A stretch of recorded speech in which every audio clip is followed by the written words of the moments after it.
All righty. Good morning, everyone.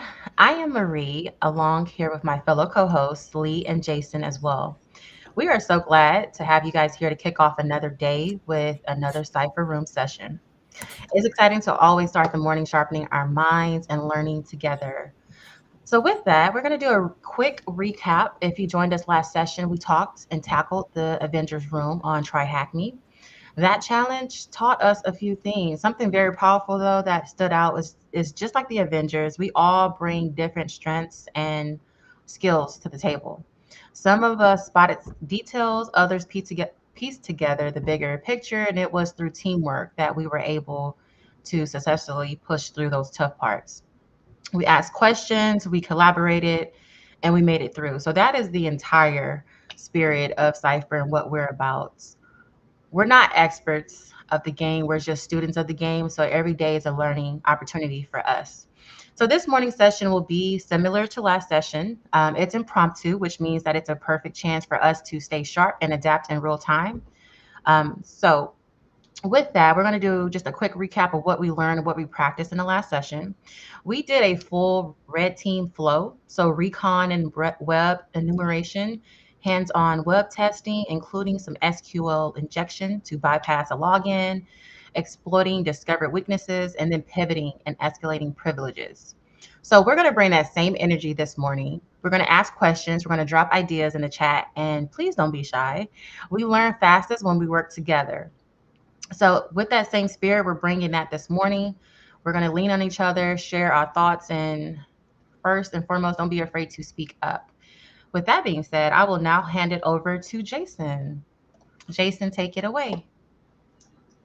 What's up, everybody? This is Jason, your favorite hacker homie. I'm just, I'm gonna go through some rooms. About that cyber. You got to just, think about it like a gun range, right? It's a cyber range. So you're gonna go out there. We're gonna shoot some stuff. We're gonna blow some stuff up safely in a virtual environment, and that's what we about that action. So I have with us today, also joining us, is Mr. Lee, the Yep. world's smartest man. Uh, Introduce yourself. yeah. They swear, but yeah, like you said, I'm just a student of the game too. Just like to learn from everybody else. So I think that's how I got to this point. Just always looking at other opinions and different views and aspects, and come up with my own opinions and things I can do to uh, enhance my learning. So hopefully. Um, it's been a while since I did try hacking the room, so let's see if I can still navigate this stuff. I don't know. Shouldn't be too bad, hopefully. What's our catchphrase? We in this together, so we gonna figure it out, and we gonna Yeah, use everything we got. We can use Google, Copilot, Chat yeah, GPT, Definitely. We're EBT. in it We to can use win all it of for it today. sure. All right, so let me go ahead and all right, so we got the right screen, huh? All right, so let's go ahead and get started. Man, we gotta for the chat that's out there for y'all tuning in. Y'all got some royalty free music that we can put on. We need that energy because that would be dope. The our built-in options right now is not that hype. So for those out there who our producer folks out there who want to provide some something to vibe to, like please submit because we would definitely need to use it. We do have a question in the chat. Um, Cortland B has asked, has anyone used Cali GPT? Now, me personally, no, I have not. Have you, Jason or Lee, experimented or used Cali GPT? I think I tried to look at it, but it was like something you had to pay for, and I'm not I'm not about paying for AI yet. So yeah, I um, really haven't even heard of it, but yeah. that's interesting. Don't know how good it is, but I've used it's another tool. It's called Pen Test GPT. That's pretty decent. Start off some stuff, but not What's really the sure. name of it? Pen Test GPT. Okay. It's basically chat that's another version just built for just like pen test stuff. Nice. What does the GPT stand for? Something generative. I know the T stands for like transformers, so it's kind of weird. It's like having that one person in the friend group that like you don't know their name, so you just always use kind of like third person pronouns. Be like, hey, what's up, man? And, you know what I Oh, mean? Like, I don't know what GPT stands for. But like we've been rocking with them too long to be awkward to be like, well, what's your name, homie? I didn't know. I mean, no, yeah, they say that's how men make friendships. Y'all will be friends for months and don't know each other's names. Meanwhile, we know our friends' first, middle, and last name, so I can't relate. But to answer the question, GPT stands for Generative Pre-trained Transformer. see, I would Yep. never thought that. Yeah, Yes. me either. Yeah. I learned that. Had a 2 day AI cyber symposium, and of course it was all about AI.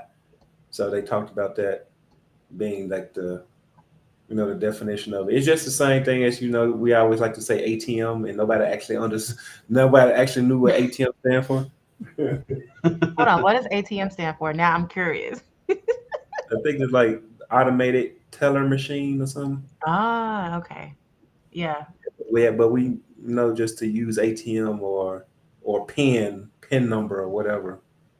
It's all like so many acronyms. It's just start to get accepted as the actual name, and nobody cares about the what it stands for. So today's episode we got it called "Run the Creds."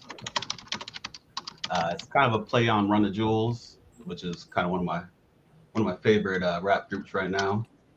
Um, so yeah, this is supposed to kind of go over like credential harvesting, which is essentially just grabbing people's credentials, right? Whether you're gonna, well, I mean, we'll get into it. But there's tons of ways that this is done.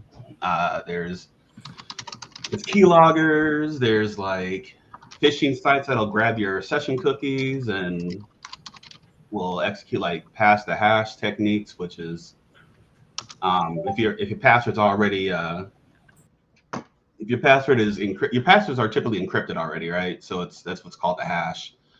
Um, how the password encryption works is that if your hash matches what the expected hash is on the system, then like it'll authenticate you. So pass the hash essentially means if I could just grab the password in its encrypted form, I could insert that into a login prompt and just pass the actual hash over without having to put the plain text password in there, the decrypted version, and pass the authentication in that way. Don't know if it'll show us that here, but we'll see. So says we've completed these rooms before, but we got Lee here, so we're gonna be all right. We got Lee and GPT. We got Lee GPT and Chat GPT. That's funny. He is our SME, y'all. He'll say he's not, but he is. All Yeah, right. yes, we'll That's see. that's his name. You are now Lee GPT. That's what you're gonna go by. That's your code name. I'm finna boot this thing up. I'm finna do it along with you. So All right. So whenever we are, I'll hide this because it's in my face. We're gonna start the machines up. So this is our attack box that we're loading up here. It's going to go ahead and load up our environment, right, the cyber range.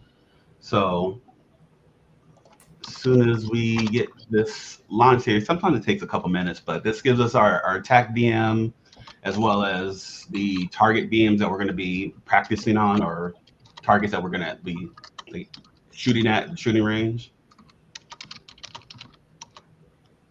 So we'll see how this goes. It's taking a minute. yeah, probably is since it's Windows.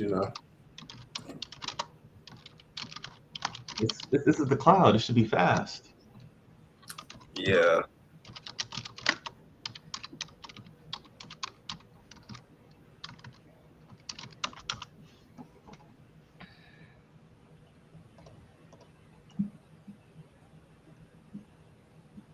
Bro, this is killing me. This is why we need music. Lee, did you hear what we were doing last time Lee was here? I mean, I can show you some of the generative AI music we have. It was kind of garbage though, AI generates music. Oh, what is that? bro. Basura, that's what that is. Trash. What happened? That I mean that's just that AI generated music that we got. See, it's just I straight garbage. didn't. I didn't even. Well, I guess it is. I guess I. Yeah. AI can do anything. It can generate pictures and music. But to summarize what we will be talking over, I think everyone can benefit from this type of session because credential harvesting affects everybody on different scales. So basically, it's just like when the attackers collect people's usernames and passwords or other login information so they can access accounts. Like I literally just got a call from my bank, supposedly my bank, that it displayed, you know how your phones recognize phone numbers. And so it already told me that this was my bank calling me. I answered knowing that this was not my bank. But basically, they sounded legit. They could verify some of my information, like my name. Um, but I didn't offer them any information. But it's just like the fact that this still happens, like everyone benefits from knowing how to protect their data, how to protect their usernames and passwords. So I just hung up. I was like, this is not my bank. You cannot scam me, and hung up in their face. But basically, credential harvesting can be utilized to protect you and yourself, your family. Like I teach my kids cybersecurity basics too, because I'm not I'm not trying to have my devices hacked and all that good stuff because they don't know their basics. But I digress. I'll let you guys. I just wanted to kind of sum up what this touches on and how we can protect ourselves going forward when we're informed of how to do that. And sometimes like it's not even a matter of like giving your passwords up. Like companies, they be giving up the cheeks all the time, so they get breached all the time. Hmm. So you may have done everything you should do, but then they get breached and they have all their the attackers. But yeah, we're going to expose all your data, and everybody's passwords is out there. So those eventually get sent to like a place like Shodan or Have I Been Pwned, and it releases the breach data. Shodan is actually pretty dope because, well, I don't know if dope is the right way to say it, but like it will show you the data that was breached in clear text, so you can see what got breached, which is cool if you want to see if your stuff got breached and what got breached, but it's also not cool because like attackers will use that information and gather more intelligence on you. So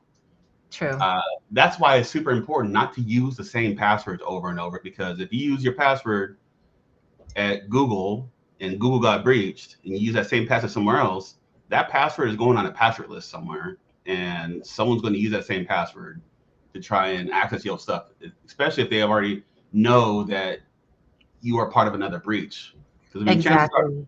people are people. They're going to use the same passwords, or they'll add a character or try to mutate it a little bit. But there are tools that like break that. So yeah, don't use the same passwords over and over. I literally was asked that question yesterday. I was helping a client with some information, and then she was like, "Can I just use my username that I use for every other website that I have?" I was like, "Absolutely not. You just make a hacker's job easier when you do that. So no, make this different. I try to do that for every website because, like you said, if you use it for one, then they can use that for all your other credentials or information to get into or try to hack your credentials. So, yep, definitely.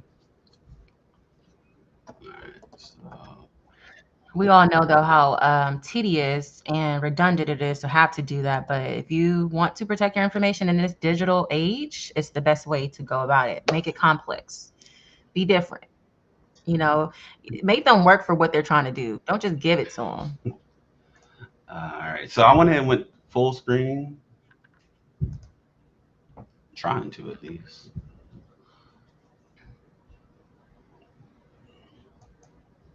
All right, how's that? Y'all good? Y'all see better?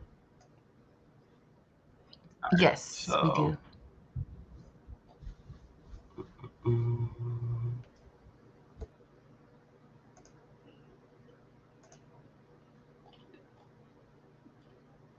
all right, so it's kind of bugging right now, but let's see.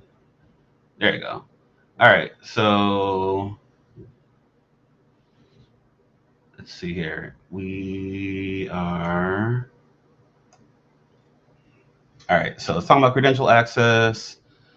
Uh, they are stored insecurely in various places, and yeah, this stuff is what we'll be able to see. So we'll see. Let's see what they're gonna have us do.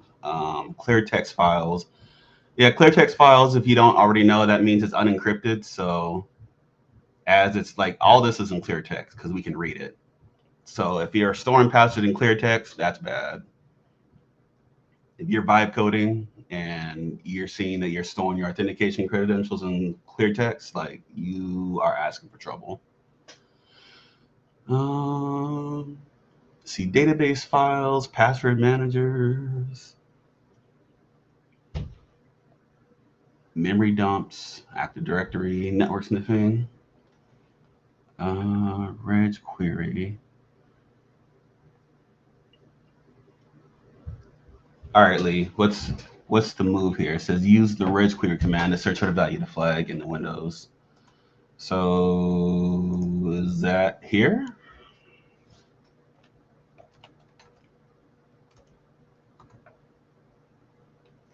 All right, Lee, I'm gonna need you to chime in. Oh yeah, I'm on mute. I've been talking this whole time. I say, yeah, I use PowerShell to run some of these commands. But They you should have PowerShell. yeah, I mean, I just since this machine is so slow, I just right click the little start menu and ran PowerShell. But yeah, All right. So what did you run here? I just copied what they gave. So because So I'm looking, it's a not lot of registry. output.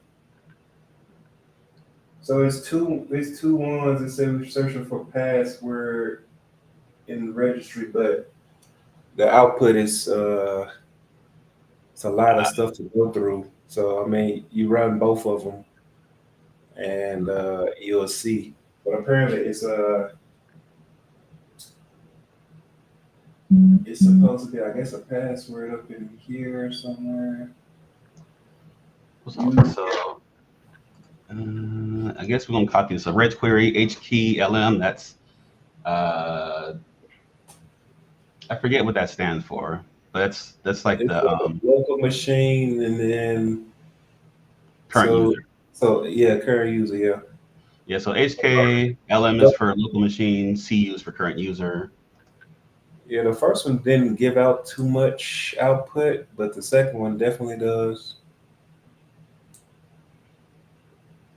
You see, and apparently somewhere up in here is a Flag. flag. Uh, I So think this I is so this is just essentially um, searching your Windows registry for the word password, essentially, right? Damn, yeah. 294 searches. So this is kind of like grep for your registry.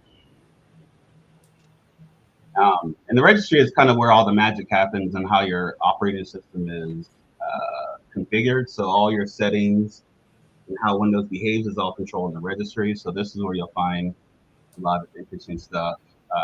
You'll find um, the registry is also an avenue for persistence. So like if your machine does get pwned and you see some weird registry values in here, somebody got your machine. So it would be in your best interest to know a little bit about Windows Registry because Okay, I think this is it. Yeah. So yeah, this works. I think it's towards the bottom. It's gonna be under what is this? System THM. So I mean, at least it is on mine. So it has a password and some weird. There you go. Yeah, you just saw it. It's right there. That password :7TYH4. all right, we gotta play Marco Polo. Like where do you see that at? Don't know how many lines down it is, but I mean I see it on your screen. Uh, right in the middle part, the very short one. Yeah, Oh, right here.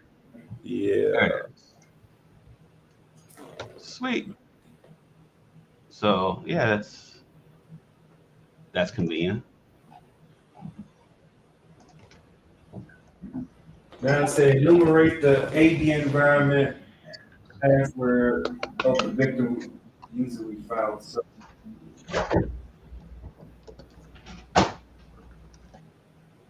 What is the victim user? What is the password of the victim user in the description section? um, well, it says we're in an AD environment, so let me see if this is the case.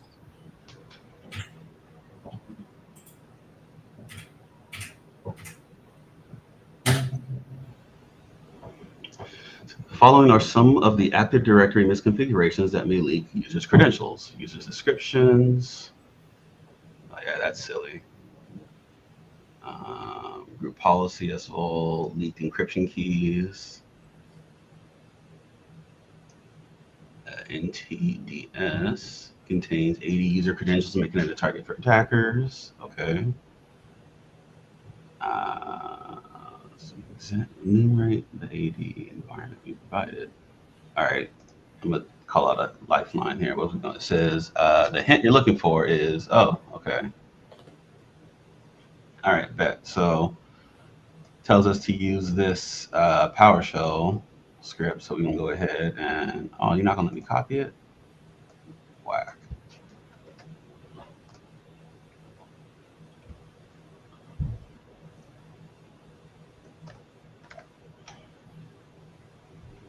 All right, so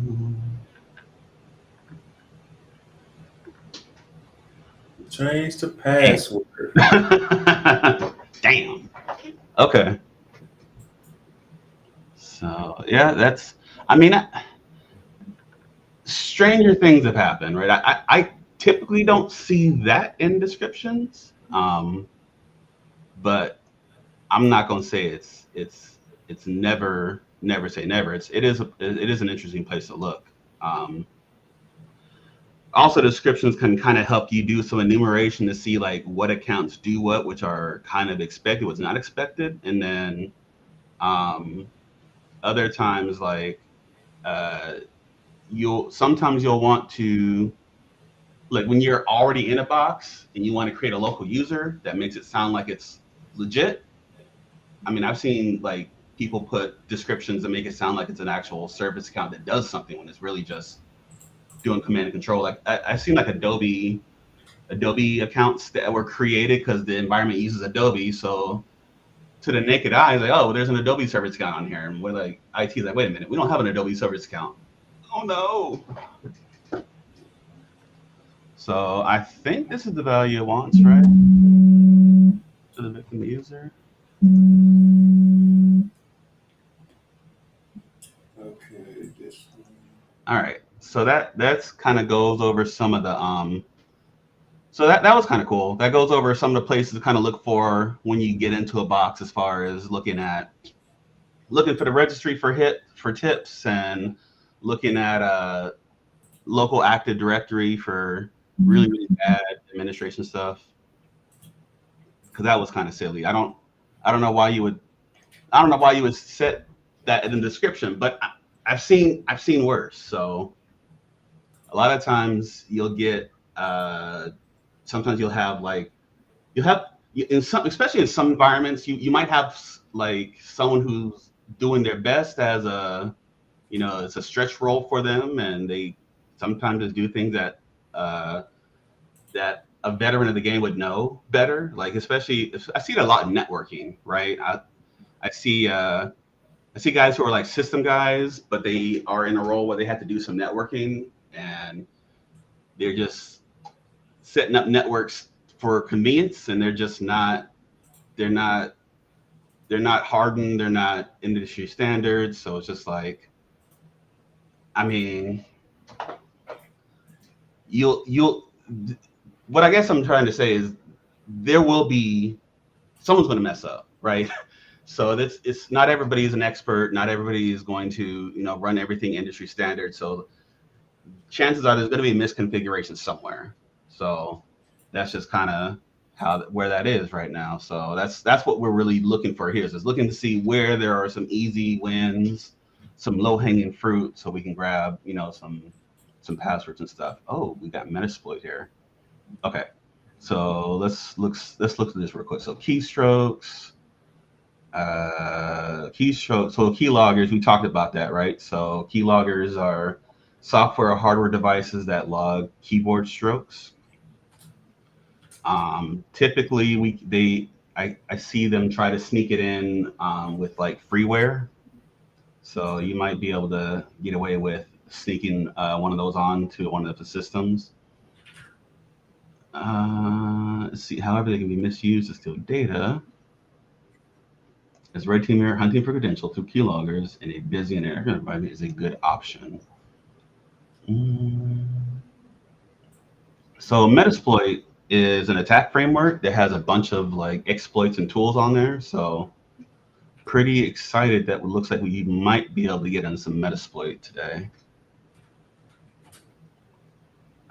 SAM, so Security Account Manager. SAM is a Microsoft Windows database that contains local account information such as usernames and passwords. The SAM database stores these details in an encrypted format to make them harder to be retrieved. Okay, hold on, Lee. I got to ask you this. What format does Windows encrypt their passwords? Um, Encryption. I mean, I know the passwords are they usually are like in NTLM, like hash format, but That's it. It's Windows NT is like their encryption.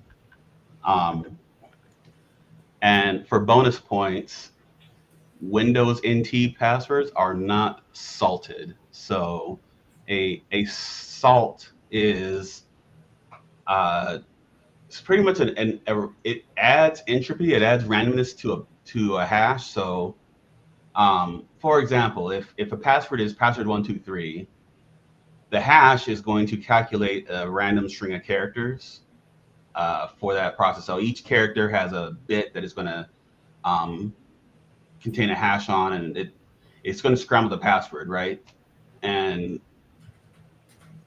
that works, right? But in the event that someone has the same password, the hash value is going to be the same because it's using the same encryption method to hide the password. So one of the things that I remember doing in SANS was, we're looking at password hashes and seeing if someone has the same password, and it really makes your job easier because like if I can crack this one password, then I got two accounts I can use. So um, that's what a hash is. Now a salt is something that randomizes that hash. So it's if you add a salt on top of a hash, that makes it even more secure because even if you generate the same characters in a hash, like unless you know what the salt is, you're not going to be able to get the same result, right? And so if two people have password123 as their password, if it's salted, then those two people are their hash values are gonna look completely different, even though it's the same password. So that was a little bit of a pivot there. So we're gonna confirm no access to SAM databases. So it looks like this person did the C Windows System 32 config SAM. So they tried to um, see if they have access to the SAM database. Which, if you're not an administrator user, typically the answer is gonna be no. But sometimes you'll have users that are local admins, and they just you get lucky. So in this case, you can see that the person tried and it did not work. So I guess it's helpful to know how to find out if you admin. I mean, I guess you can try to run some as admin. If you can, then good. But a typical way I do is like the using net local group administrator, and if the username is listed, then easy easy money. So so you do net what so what do you like what command do you use? net space local group administrator or fail to connect to server. The administrator. Is that it? Is I guess I can't see. I think it's a space. Yes, a space at the group. Oh, net group. So net local group administrator.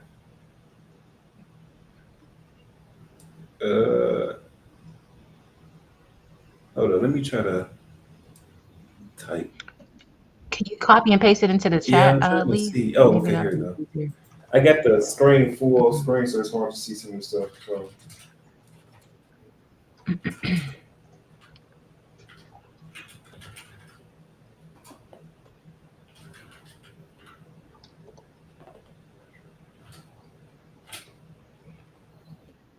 While we're waiting for that, in you guys' opinion, Lee and Jason, what do you think is the biggest cause of stolen credentials today? Would it be phishing emails as the first one, password reuse across sites, or malware keyloggers, or the last one, data breaches or leaks?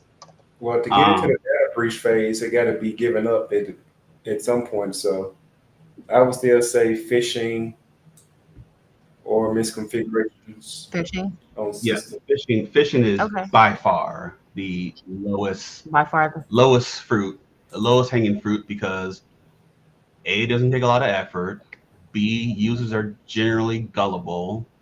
And C, it doesn't cost you anything. So it literally costs very little to set up a phishing campaign and get somebody's password that way. So it's usually such a low effort procedure that it's super successful. Like the amount of success that you get off of that is ridiculous compared to trying to use some of these other sophisticated methods. So yeah, phishing is always True. the biggest threat. Whenever we see a phishing email that has been sent by our email security, like that takes priority because it's Oh, at that point it's a race to make sure that yes, and we pull the email if it gets if it gets flagged as phishing later and make sure that uh, the user doesn't click on it. And if they do click on it, then we have to like go through the process of making sure we reset their passwords because at that point we don't know what the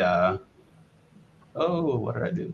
We don't know what that link did in that phishing email, so we just take precautions. Like, hey, we got to reset your password, and we'll probably see you do some education camp afterwards.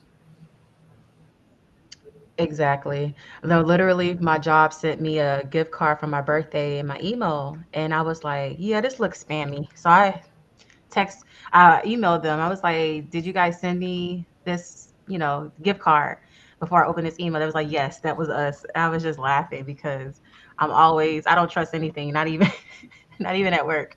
I'm always reporting phishing emails to the company, and they was like, good job. But I'm just like, it's like when you've been in it for a while, you kind of know you can spot it easily. But for the average person that's not educated on how that looks, it's the easiest way to get your information stolen. So I have to agree, phishing would be number one for me as well. Early, I can't get that to work. So I tried local group It doesn't work for administrators. you. Oh, is it plural? Yeah. Hmm. Let me See, see. one character made me lose all my confidence. That's how it was last time. We got hung up off of something very minute. You remember? Like this is like real time what happens. It'll be one thing. You'll have majority of it right. It'll be one Spelling thing. error. It wasn't a. It was spelling. It was a syntax error. I was like, oh, that was dumb. Yeah, it's a syntax issue. But we figured it out. That's what cybersecurity honestly is about. Figuring it out. All right. So as we see here, um, the local admins who have access to the machine is administrator, domain admins, enterprise admins, and there's a user named THM who also has looks like they have local admin. Is that am I reading that rightly? Yeah, so you see in the path, you in the user THM folder. So uh, Yep. So the domain is THM, the username is THM, and THM is a member of the local admin groups. This this would be like a juicy target, right? So if you'll see some, in smaller environments,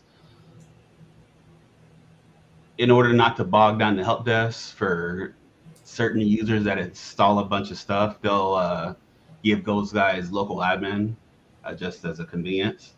But yeah, those guys are the ones that we want to make sure that um, we keep a special eye on because again, if they get phished, they're going to be able to whoever gets that account can install stuff on that machine, right? They don't have to wait for IT to do it. So they'll install persistence, they'll be able to change settings, and once that device makes it onto the network, then they'll have a foothold in the network. So yeah, looking for local admin to see what kind of privileges you have is always kind of a step in trying to figure out what's the next procedure, right? So see what kind of access you have and what you can um, get a hold of.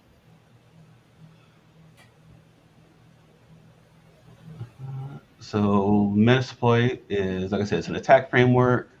Meterpreter is like their um, C2 application, which is command and control. So once you weaponize something and you can send it over and exploit it, then you can have it create a command and control session back to you so you can send commands. So that's what we're seeing here. So Meterpreter is the command and control framework. So chances are what happened here is somebody set up a Metasploit package, whether like in an attachment or something, and when you click on the attachment, it runs a code in the background and it will set up a connection that'll ring out to you, and then you just sit and wait for the connection to listen, and then all of a sudden now that channel gets established, and you can go ahead and send commands back and forth to that console using that C2's terminal session you got set up. This volume shadow copy service. Tell me about that, Lee. That's something I'm a little green on. as far as I know, it's where so when you're trying to do things like hash dumping, you use this. It's basically a service where you can copy the database, like the SAM file, or on Active Directory, the NT, the NDTS, or whatever acronym I forgot it is, file that stores um, the user's hashes, but it's encrypted, right? So that's where those tools like Metasploit uh, they come in, and if you have the decryption key, which is usually a copy of the, like, I think it's like a security file on the system, then it can extract that data. Mm-hmm. Uh, I think I'm explaining it right, but Yeah, it's basically a service you can use to just move those sensitive files. Yeah, I can. Yeah, I think that's exactly what it is. But the definition, the it's abbreviated as VSS. So it's a volume shadow copy service, which is a Windows system service that creates point in time snapshots of disk volume so that the files can be backed up or restored even while in use.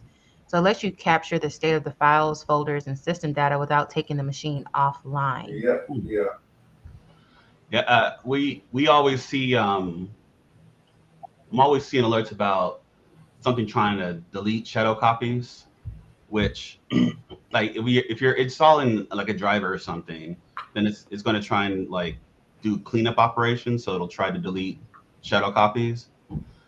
But I think that's something that we look for is because if you essentially destroy all the shadow copies, you can hinder backup restoration efforts, right? yeah. I don't like the confidence lead. No, no, I was reading this thing at the same time. Um, yeah, for this next step because I'm trying to see if they didn't really give a whole lot of explanations on how to Content. use or move these files. Uh, Yeah, this is dense. So this going over looks like there's a lot of like techniques here. So you have you're looking at shadow copies. So WMIC is Windows Management Instrumentation something, right? uh, Um, Windows WMIC. Yeah, I forget what it stands for. It's Windows Management. Instrumentation command line. Yeah. So that's an old school tool. I have typically used that for in my help desk days. I would do see if I can run it on this machine. So WMIC, WMIC BIOS get serial number. All right, I think it's get and then it's serial number. I haven't done this in years.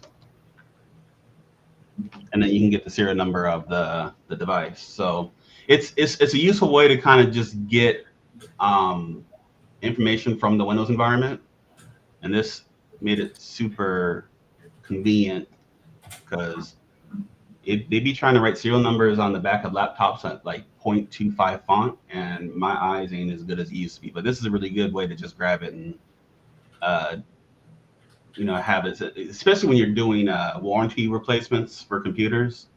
They want like the serial numbers to see if it still has a warranty or not, and that was just kind of one of the hacks that we used to get that. All right, so registry hives is that's the SAM database that they call it, right? That's what it's called right there, right? Hive is where all the it's the totality of the SAM database. So Mimikatz is typically used to grab that stuff, right? Lee, have you used Mimikatz at all? Oh, yeah, in labs and stuff. Yeah. Um, but they want us to use Mpacket, and that's where I'm stuck at. I'm trying to see how to move these files that just created with the VSS to the attack box. So if you haven't started the attack box already, because I did not think to do that, so I had to do that, but Oh, they don't they don't specify how to actually move it over. It's not already there, so I'm trying to come up with something. I think SCP is a way to do it, but I think you need to know the password. Let me see. Uh, users. If you make this file in the users administrator folder, users administrator. I don't have access. I should because I am a local admin. that's kind of a first. So Yeah, this room is kind of interesting because it gives you it gives you access to both machines, which you don't. The ones we've been doing typically has been just your attack box, and you're constantly into the endpoint machine. But this kind of gives you the ability to see what's going on that machine itself. So that's pretty cool. You can see you should be able to see it from both perspectives. Great.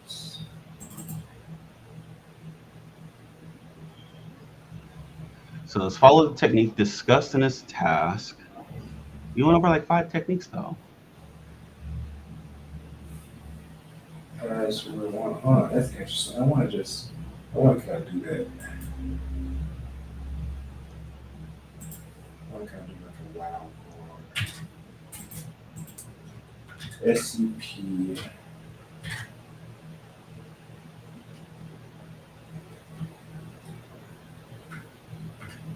And my attack box is hating on me.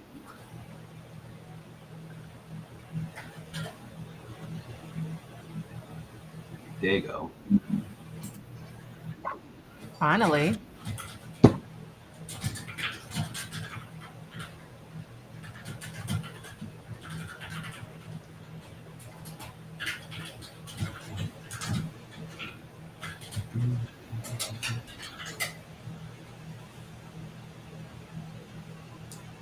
Yeah, I can't wild card. Okay.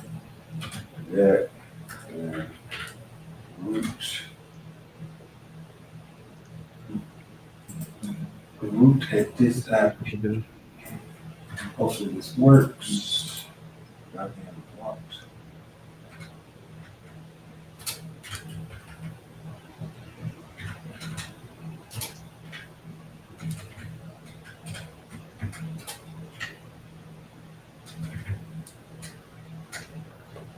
All right, so let's hit enter here to close that out, and I guess let's try. Oh, okay, that works. Let's find out. Oh, what you do? Uh, let me see. Let me verify before I give you the wrong information. Oh, look like it worked. Okay, so what I did to move. So if you already did, I don't know if you already did the volume shadow copy stuff already. So you got to create. You got to basically do those steps right there. Is copying the SAM and database. It's going to create some files. Um, but it's the next steps wants you to have those files on the attack box. So I don't know the root Oh, password. So I changed the root password on the box and then use SCP to move them over. Um, so on yeah. here, you first have to do on the Windows box, you'll have to do you'll run the let me see, you gotta curate it first, I think. So you do the WMIC shadow copy. Is all the commands are there just really copied and paste from the room. Okay. But I'm they don't tell you how to move it over. So that's the part you have to play around with. okay. There we go. All right, so we'll start with So the part about right here at the top, let me see. It says DSS admin. creating a shadow copy of volume C with WMIC. You have to just copy that command from the little text box. Be sure that you just copy and paste it over.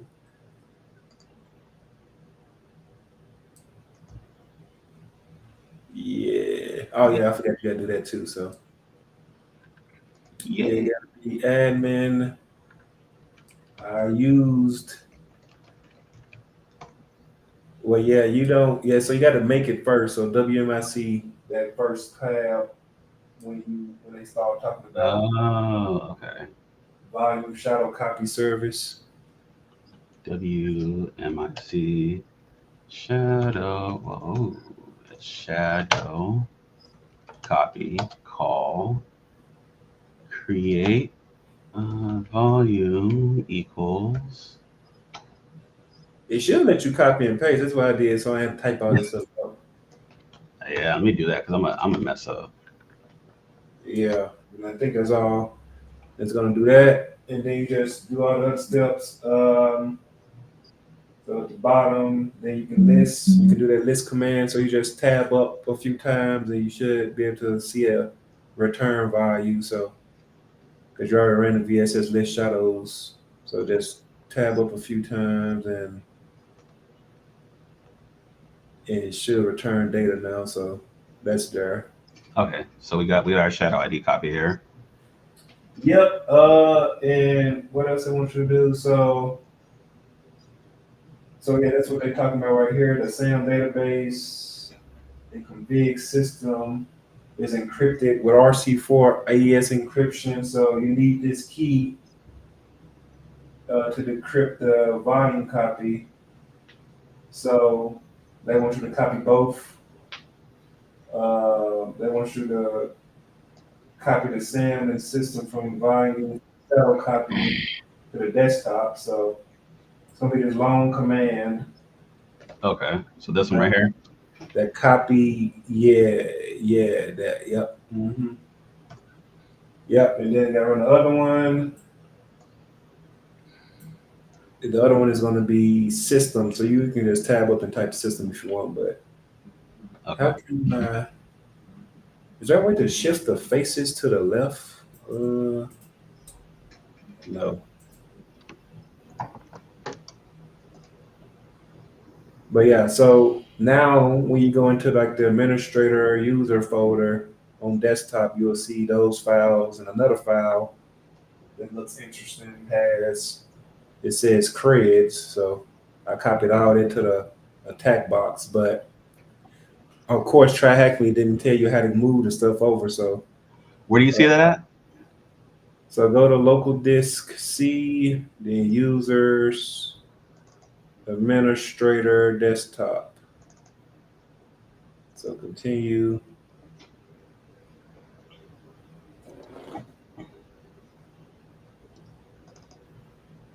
Uh, Oh, hold up.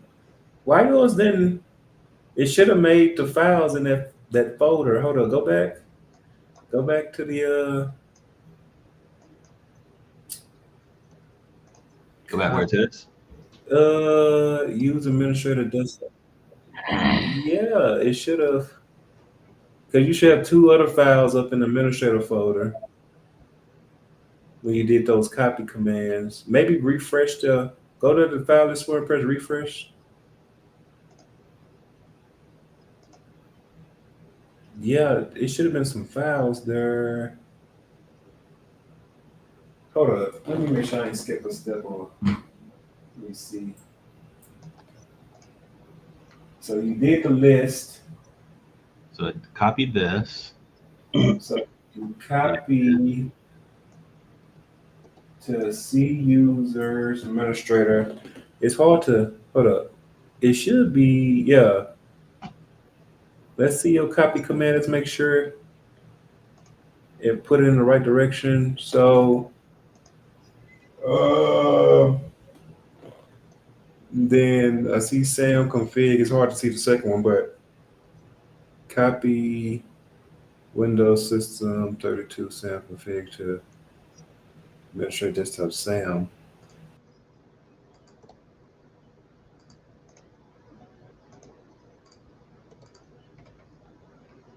Oh, oh, oh, oh, ooh, ooh, ooh.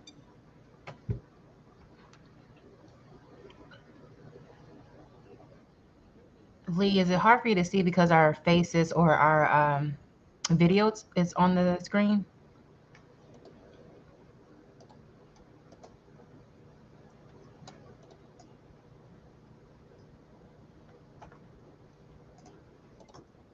I guess not.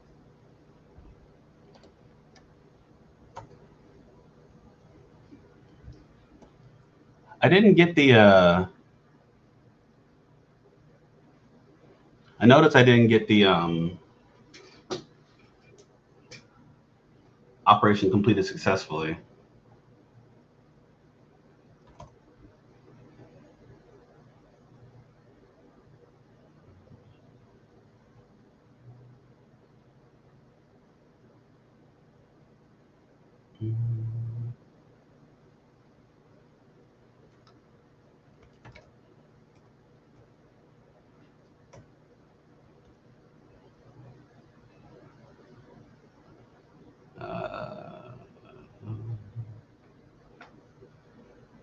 This is interesting. So why is this not working?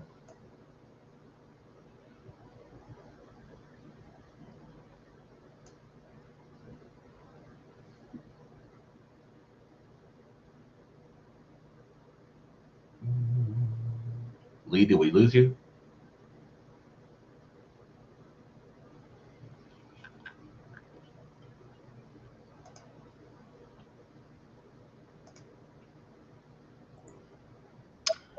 It seems like we did. Can you hear me? I can hear you. Okay. I was like, maybe I'm the drama, as Cardi B said. Am I not hearing? Are you guys not hearing me?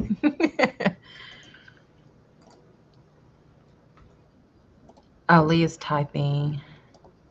Lee, did you lose audio? Okay. Well, that worked. Yay. How- Awesome. He can hear. I'm assuming we can't hear you then if you're trying to talk.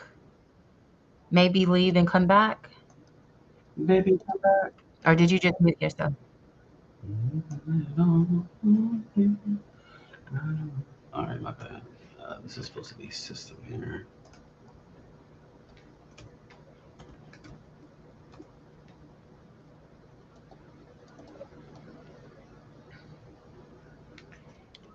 Yeah, he had to leave and he's coming back. Oh wait, let's do this. Welcome back, Lee. Let me know if you are Yeah, having any I don't know what happened. issue. Like my face disappeared, and it's like y'all couldn't hear me no more. All right, there we go. All right, Yep. so check the files created. So now just make sure they're in the file explorer. They should be. Yeah, and I might as well just copy and paste. But the thing I did is on the Linux box, since I don't know the root password, I just changed it to something easy. It doesn't matter. And then use SCP on the Windows box to move those files over to the root directory. But I can just copy and paste what I did because it makes it easier. So you'll have to So why change did you have to change the root password on the Linux box? because they don't give it to you. I don't know it. So and to use SCP, you have to know the user's password that you're trying to move files to. Wait, Uh, which user's password? so SCP, Excuse me. when you're going from one machine to the next machine you go to, it acts like when you do SSH, Uh-huh. as whatever user, you have to know their password to move the files. So on the Linux box, you're running as root by default. I don't know the root password. I don't know if they gave it somewhere, but I don't know. I just changed it so I can run a command and enter the root password. But I'm gonna copy this, and all you got to do is change your IP address and enter the root password, and you should be good. Then you can do the next steps because I guess they said you should already know how to move files. Okay, just So to we're check. running SCP from the Windows box to the Linux box, or from the Linux box to the Windows Now box? Windows, the Linux, because the files is on the Windows box, and the next step says move the files to the attack box and decrypt all the those that SAM file and stuff. So, but you'll have to when you copy this, you'll have to make sure you use your IP address. Okay.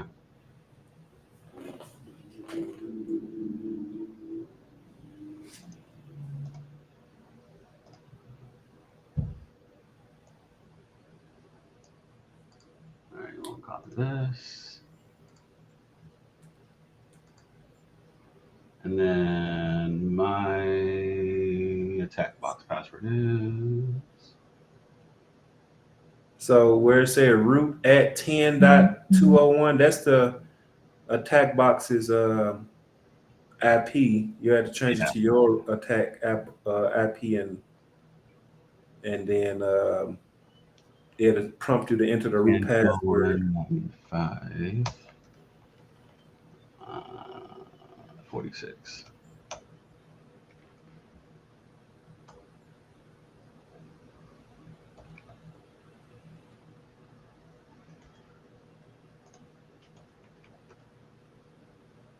Oh man, this VM is terrible. It won't let you type. Nope. Well, try to exit out that and reopen another one. I I had a workaround for that prompt too. If that don't work, or you probably try to maybe do it in PowerShell too. Just copy that again, and it should SCP should work in PowerShell too. So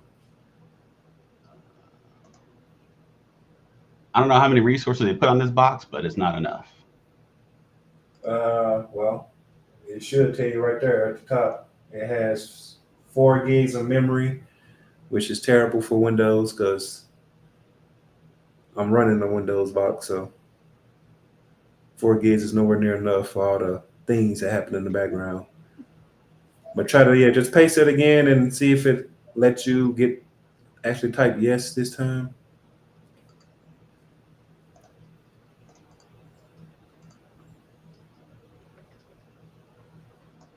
Bruh. Oh well, yeah, I had that problem too with the copy and pasting, so I had to type it out. But you was just able to paste, just no problem. So I don't know why it's messing up now. Yeah, this room is glitchy. So users, administrator, desktop, then well, no, not an S. Remove the S. I will remove the S. You should be able to auto tab complete that stuff too, just to so remove that desktop /star or /star, whatever, and then do the root at yo attack box. Is it a space between the star and the root? Yeah, it's a space. At your attack box, and then the colon /root is the directory you're going to place the files in once they get copied over. And then you'll be able to switch over to the attack box and do the next steps. I haven't done them yet. 1095.46. Yeah. Then do the colon and /root for the root directory, and hopefully you know the root password because it's going to ask you for that.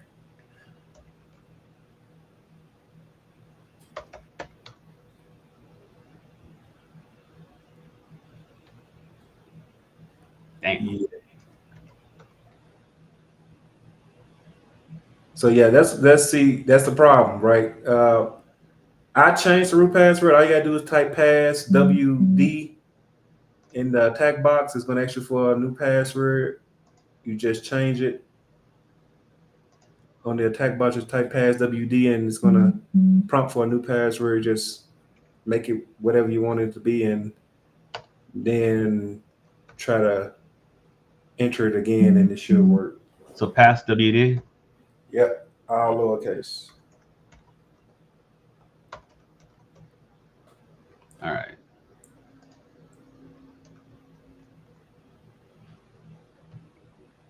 And there you go.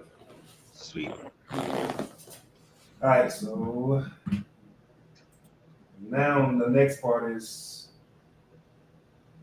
the dumping the hashes stuff. So it should work hopefully. Okay. So now we're moving off to the attack box. Yeah, because it says decrypt the stuff using secrets dump, and you gotta point it to the files. So I'm gonna just copy this. Hopefully, let me copy.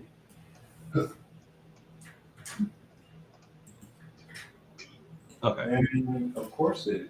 Okay, there we go. All right. So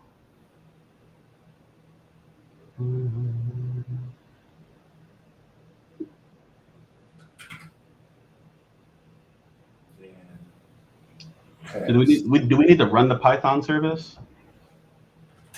Uh, yeah. So Python, it should already be installed on the box, but I'm basically copying and pasting what they got, making sure I'm actually using the path that we dropped the stuff into.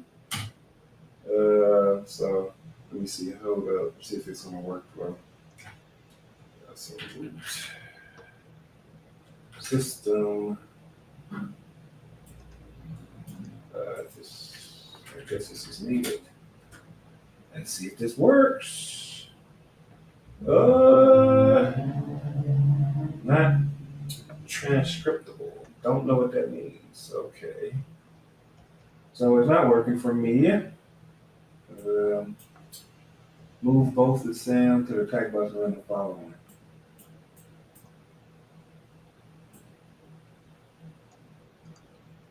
All right, So, so use. example, super dump. Yeah.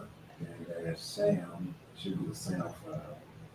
That system should be system file.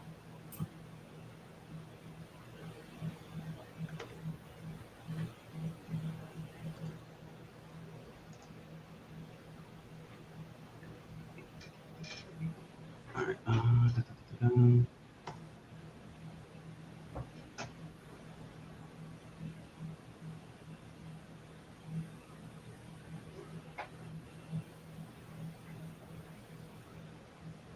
Once we Oh, wait a minute. yeah, the path is different, but still, it's not working for me. I'm trying to see why. I'm trying to look this up. Okay, so it looks like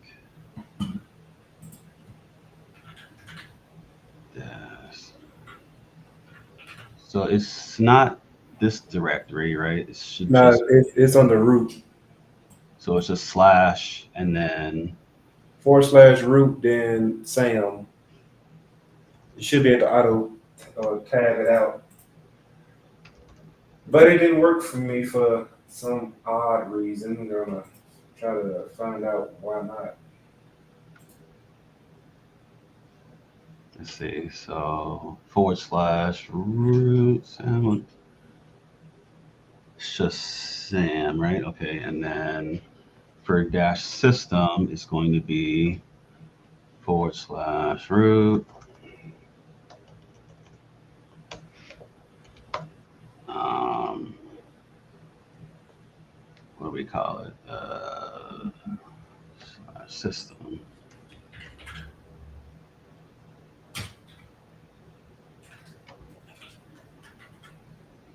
I am. The Sam hashes for extra failed. The account doesn't have hash information. Hold up, it worked for you? You got some stuff. I didn't even get that much stuff. Yeah, I mean, it looks like these are hashes right here. Yeah, Yeah, I this, didn't even get no hashes at all. this is the username. This is the UID. So, Man, hold up, something going on because it worked for you, not for me. yeah. So this we talked about hashes earlier, right? And this is what we talked about. So, uh, this gibberish right here don't do as much good in its current state. Maybe unless we're doing like a pass to hash type of attack where we can hijack the authentication traffic and insert our hash. But and there are also some other tools that can use pass the hash that'll automate that for you. So when you're submitting a password, you can just pop the hash in there and it'll treat it as if you put in the plain text password. What is the NTLM hash for? It's going to be this guy right here. I think that's it. So is this the full hash right here? That seems pretty long. Yep. Oh no. All right. Why did this not work?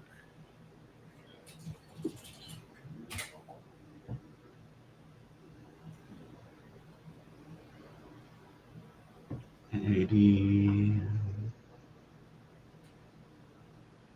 Oh, yeah, right here. Should have stopped right here. So that's the.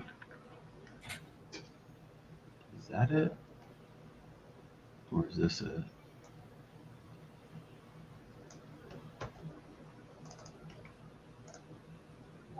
Okay. So this. So okay. So the administrator count. What's this? Do you know what this first portion of the hash is? I think that's a null value password. AD.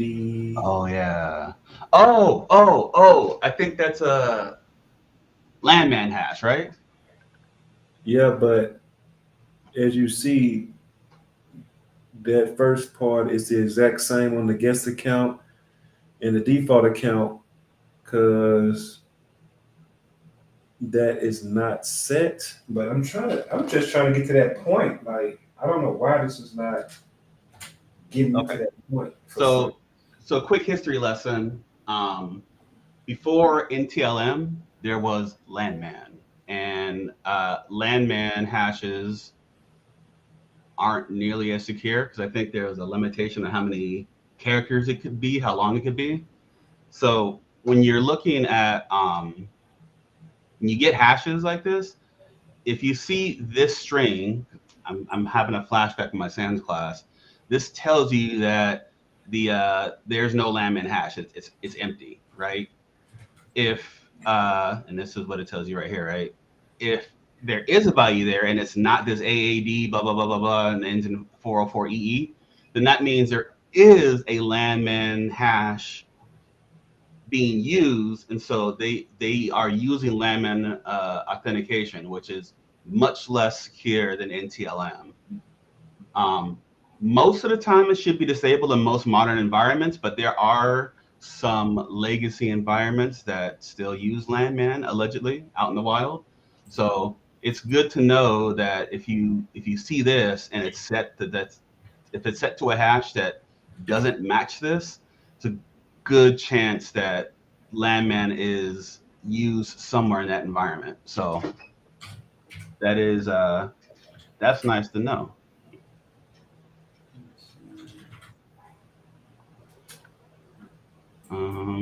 How are we doing out in the community? Y'all following us or y'all lost?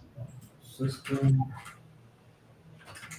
Don't feel bad because we kind of lost too. Man, why is this Figuring it out as we go. That's option that's what we're doing. is not subscription?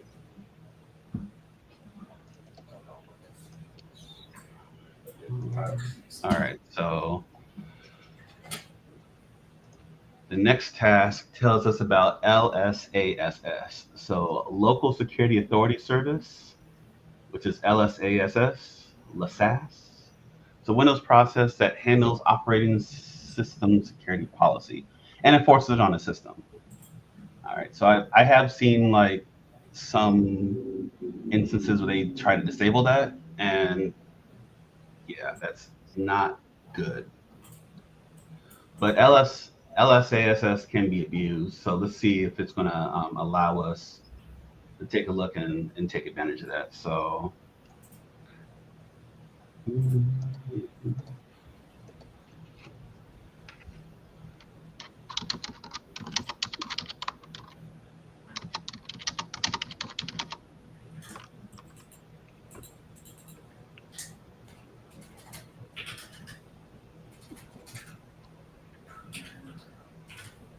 oh yeah, okay, this is pretty cool.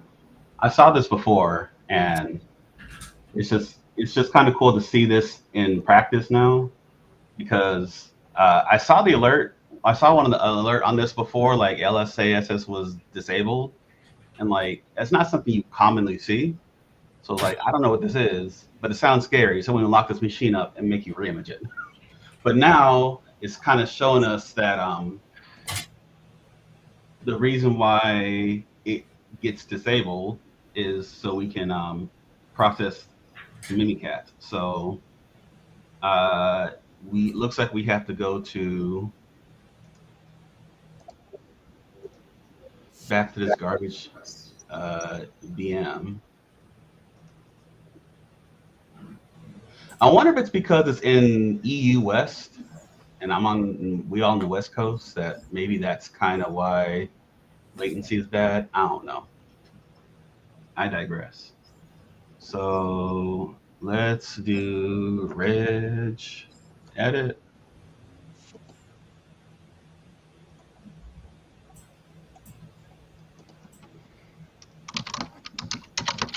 All right, so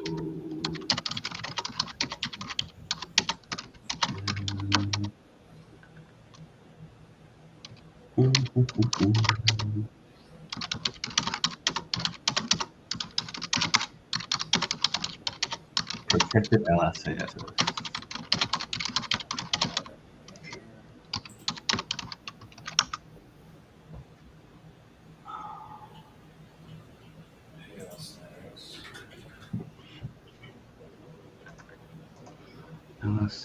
LSASS reg path. So I'm gonna look up where you can find that current control set, control LSA. Where is the looking for Could not do that. what's it called? Protected LSASS.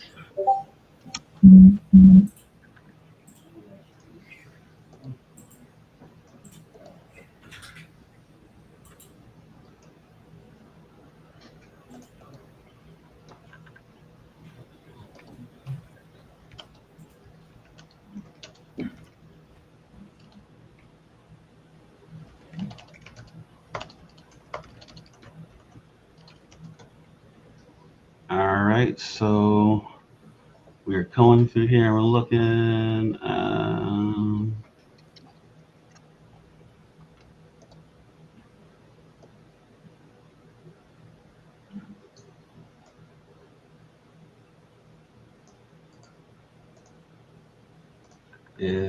So I want to try running this command here and see if it's going to work.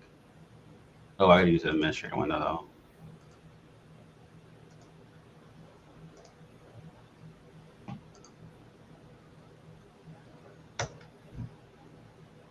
System cannot find the path. Where are you at, Lee? Uh, I am on what is L size,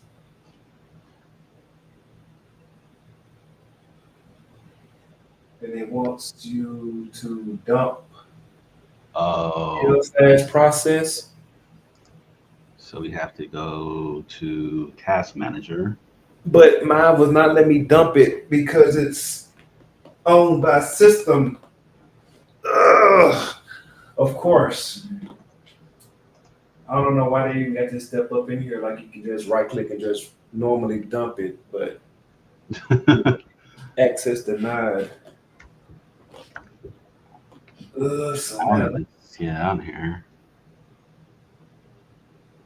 yeah, I just typed forward and it showed up. You just type what? I just typed for the L size process. It should be in the L category, but There it is. Okay.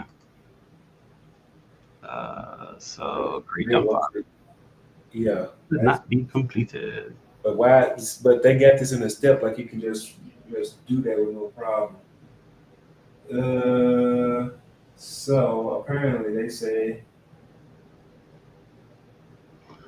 We got to turn I think we got to turn the LSAS protection off. it says an alternative method is sys internal suite. Oh yeah, prop dump. Oh okay, they got it on here. They got all this stuff on here. Okay, great. So you know what? Made life a little bit easier. Don't even have to download the stuff. So CD. So Run this is admin. we're gonna use syscontrols instead. Yeah. Um, hopefully it works. Let's find out. But I think it should though, because What's up, JD? We out here fumbling through this credential harvesting session here. delay domain LSS. Type properly. DXC, and put it into. They got mini cats already on the machine, so LSS. Wait, Mimikatz is already on the Windows machine. That's wild, bro. Yep. And the that is like yeah. This has already been.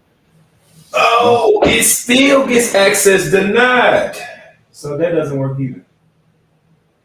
Okay. I feel like we got to find that registry key, don't we? I think we got to turn that shit off.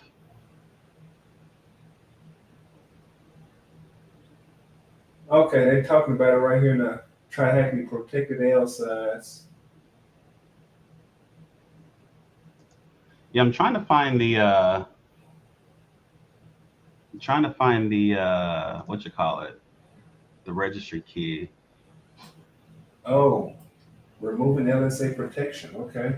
See if this works. What?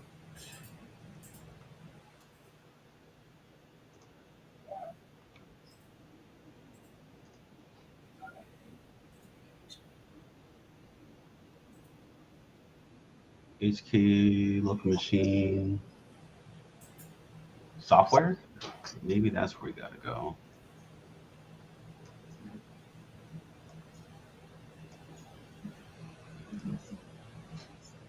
All right, let's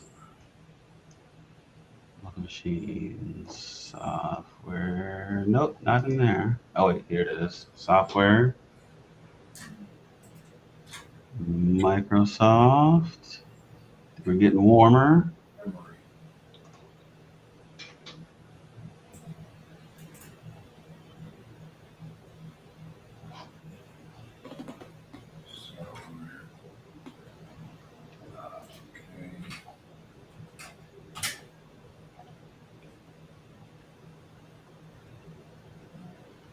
Oh, here it is.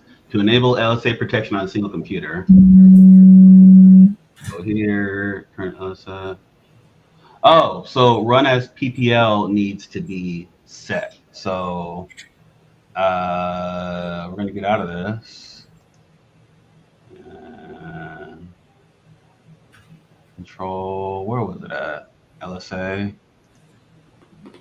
So this right here is on. So we're going to turn this shit off. By oh, boom. All right.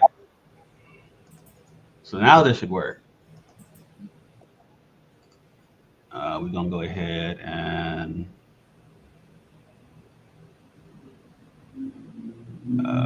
create dump file. Oh, killing me. So that didn't work either. So yeah, I don't think you'll be able to do it from a user context because it's running its System. system. So, but if you scroll down, they got a way to remove it using Mimikatz. It's already on the.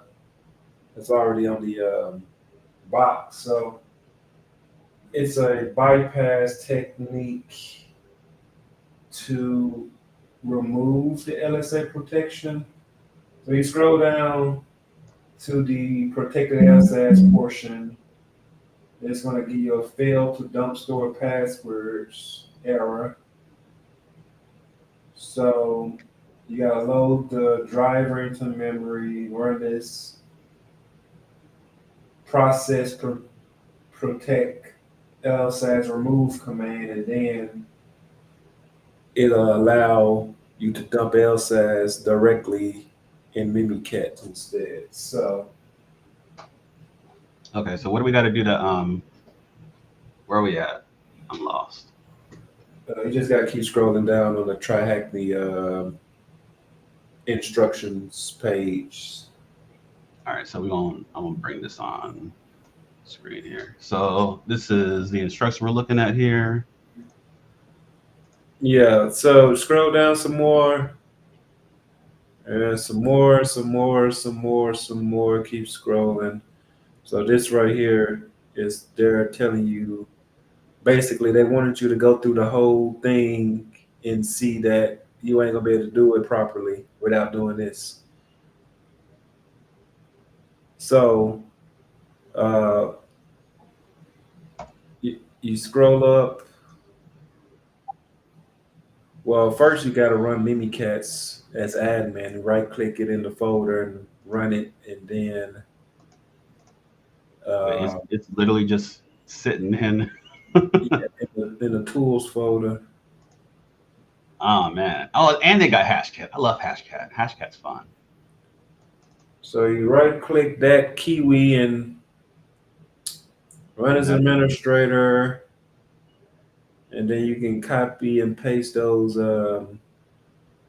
commands. So it's going to be like a scroll up, scroll up again. It's going to be that plus symbol.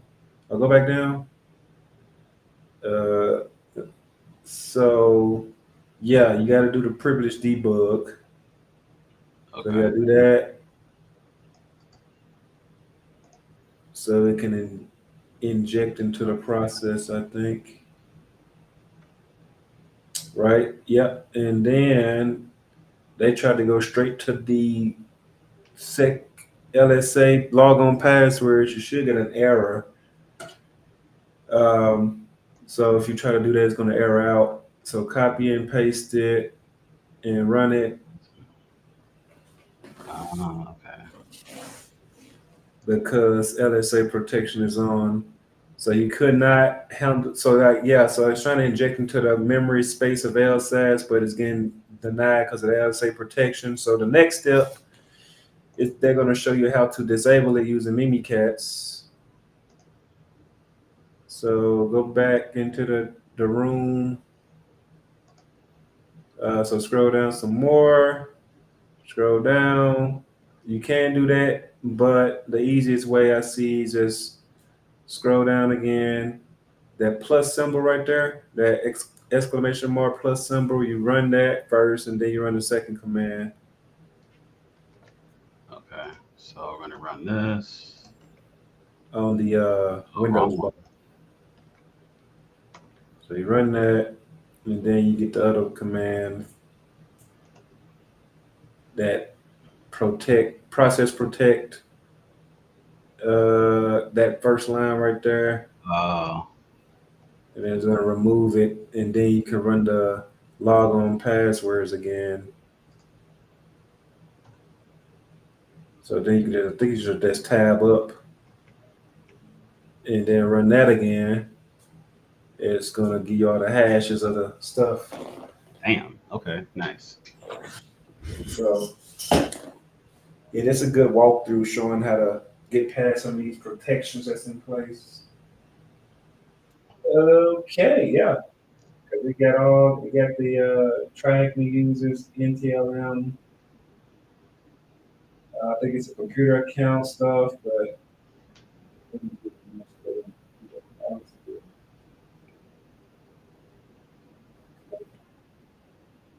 All right. it's a lot of stuff up in here. So we use Mimikatz and we dumped all the hashes here, huh? So this is username. And this is all the cache credentials. Is it cache credentials or where did this come from? Yeah, that's the stuff that's stored in the LSAS process memory. Okay. Yeah.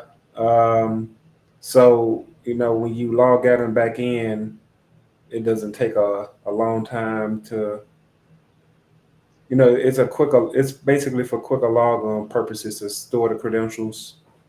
So it doesn't have to do all the back end checks. Doesn't have to query against Active Directory or whatever. Yeah.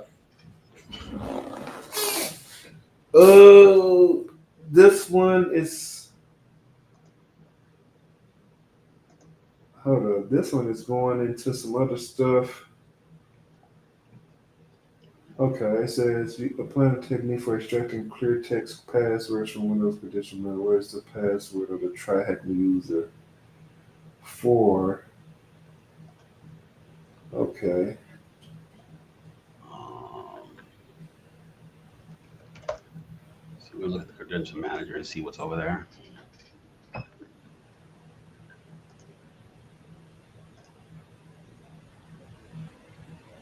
What was the password for this account? Was it THM? uh, they did not give us that. I don't think. I think that's the purpose of this credential manager thing is to find out what's his use. Because the next question is what is the clear text password for the try-hacking user? Hmm. So control panel.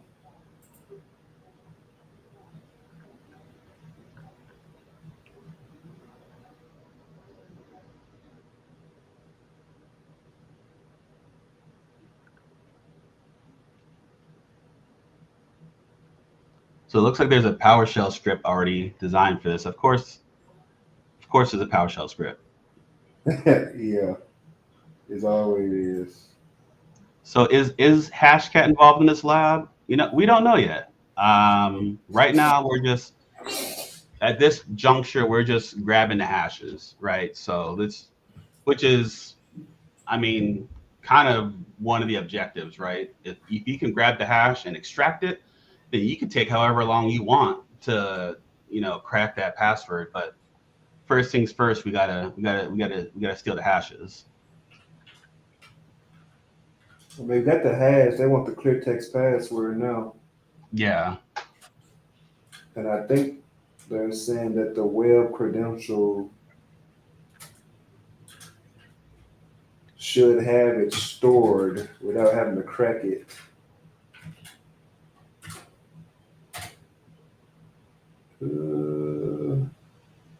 All right. So we're gonna set this over to the side here. And apparently there is a script already out here for that. So I'm going to go ahead and get PowerShell loaded up. Let's see. For those of you tuning in, it's me and Lee. We're trying to finish this credential harvesting lab. So far, we've seen some pretty cool stuff. Um, but this one's kind of giving us a run for our money here. So we're going to try and run this web credential here. This web credential PowerShell. Credential.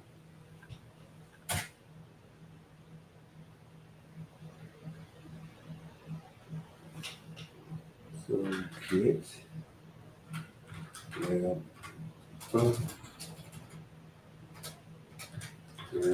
credentials. Oh, I see. Okay, let's see if this does it. See tools get dash web credentials PS1. Boop. Okay, so we imported the module. Now we're going to go ahead and run get dash web credentials. No, web credentials.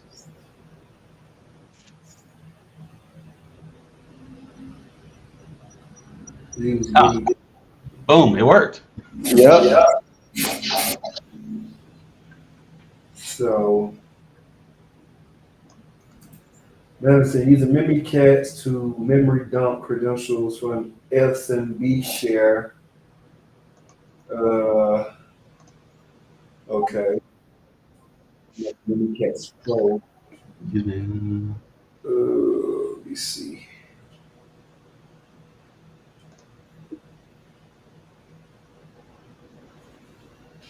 Hmm.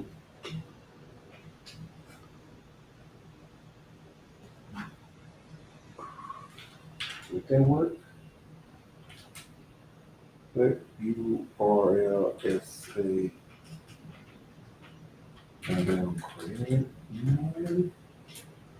Wait, didn't we do this already? So it said, I guess it's something different for this SMB share thing.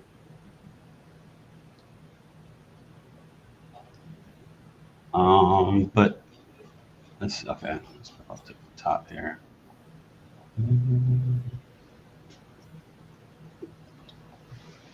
Uh,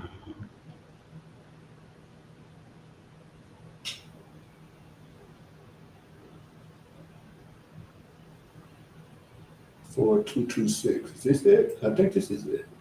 is this it? So that J, you see that dot 226? Yeah. Yeah, let me see if that works. Oh, the answer may not be provided in English. No, oh, it don't fill the blanks. Well, never mind. That's Yeah, right. dude. Huh? I got it in there. It works. The password 123? Now, password one. The easy password is for the first question. Yeah. And I thought this memory dump for the SMB share, It's this right here. that's the password? Yep. Oh, I'm looking at the wrong thing. Okay. Under the 226, I thought that was a username for some reason. Okay. Don't know It's a why. domain. I thought that was a username. Okay. Think about it. Think about it. Think about it. All right. So it Just think, says think. now run cmd.exe under thm local user via run as. All right. So now that we have these credits, we're going to do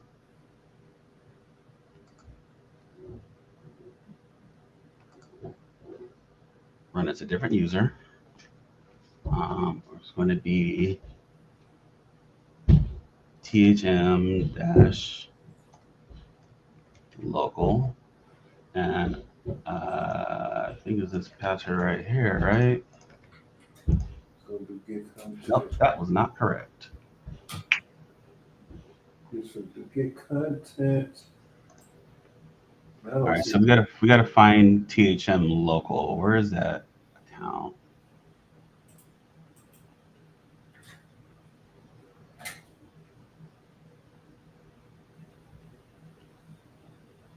what. Oh, of course it goes in quotation. All right, you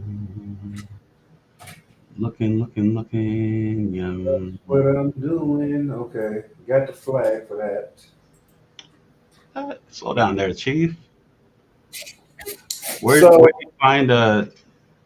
you find the local account? I'm trying to find it now. so it's just a it's just a file. Um I mean, I think you should be able to do it from the GUI too. Let me make sure. Oh, it's okay. I found it. So the username is password123. That's what it was.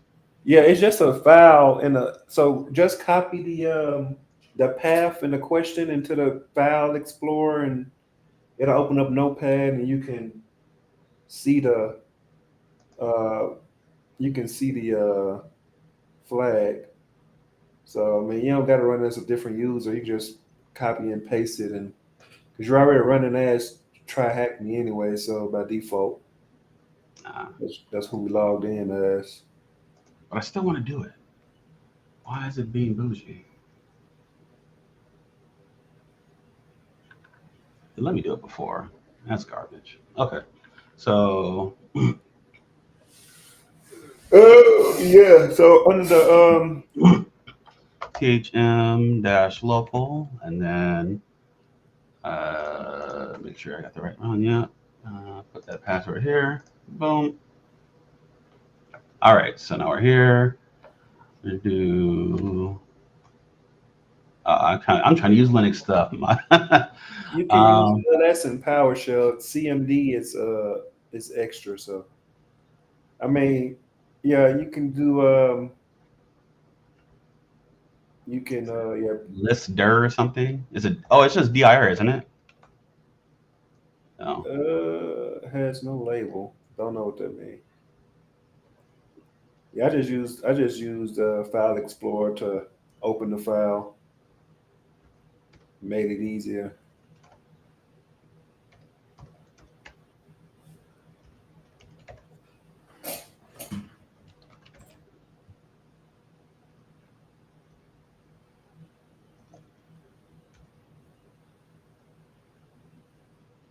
Oh, that messed that up. But we are hackers. We're supposed to use a command line, Lee. Or you can use PowerShell. That's true. That do dir right there, dir. You type type space flag dot txt. Yep, and there you go. There it is.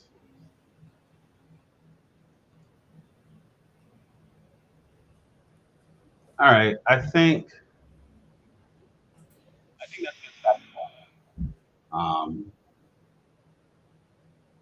What do you think? You think we should try and push it? Nah, this looks like it's nah. I think I think we had enough right now. Um, so what we'll do is we run this bi-weekly. So next week we'll have DevOps coffee chat session led by JT to do some DevOps Docker container stuff. I'm not sure what he's going to go over this upcoming weekend, but we'll be back the following weekend. We're going to go ahead and close this show out. Did we get any questions? That's a good question. I think at one point Marie pulled up a question, then it went away so fast I couldn't read it. No, I mean, JD is asking if Hashcat was involved, and doesn't look like it quite was at this point. But we'll see. I do want to get into one of those at one point. I saw another room that has Hydra, and Hydra's pretty cool. Um, Hydra is code name like THC Hydra, which is the hacker's choice. Hydra's really good because it's an online password cracker. So you can connect the services and it'll brute force using different categories. And we can get into that stuff too, right? To kind of show how these brute force techniques work and how we can crack these passwords. There's a phrase amongst pen testers called ABC, always be cracking. So they've got a bunch of different tools. They've got John the Ripper. They have what is it? Cain and Abel. They have Hashcat. They have what else? I mean, what are the other ones, Lee? I know that there's quite a bit of them, and really they all kind of work differently. And honestly, they really just depends on the use, right? Medusa is another one. So Hashcat is really cool because it's an offline password cracker and it's like really efficient, and you can do a lot of cool stuff about that. Like in addition to word lists, you can use different formats to also mutate those words. So if it's like password 123, it'll also try password with a uppercase and the at sign instead of just the word itself being spelled out in the word list. So it'll try mutate those things. I commonly use mutating things like if it's an L, it'll try using a one. So knowing how to like set your tool up to kind of try to crack those passwords is really useful. So Hashcat is a lot of fun. THC, like I said, it's good for like online services. So if you want to try and brute force an SSH connection, you can use a tool like Hydra for that. John Ripper has like a pretty cool USB, like a US. You can use it to crack like USB passwords. Like they all have different stuff. So, I mean, lots of different tools. We'll try and get into that a little bit more. But thanks a lot for spending your morning with us. We kind of fumbled through and we in this together. We gonna figure it out. So, Lee, do you have any parting words? Um, yeah, I always be learning. So outside of cracking, I always be learning different topics to make yourself always stay relevant in the field of choice, which is tech, whatever area of tech you're in. It's easy to get comfortable, but once a week or something like this, it's just good to just keep your mind fresh on new things and different perspectives. So that's all I have to say. Yeah, and the more stuff you know offensively, the easier you'll be able to spot it defensively because your tools don't necessarily tell you like give you all the information. Like it, the sim tools don't tell you what to do. It'll tell you when things happen, and you have to kind of like be able to intelligently decide what is this? Is it IT doing IT stuff, or hey, this user ain't got no business running this application. Like what's the next step in the game here, right? And that's where you make your money. Um, it's cool that you can identify, you know, a Trojan or whatever, but like where are you in the kill process? Where is the exploitation?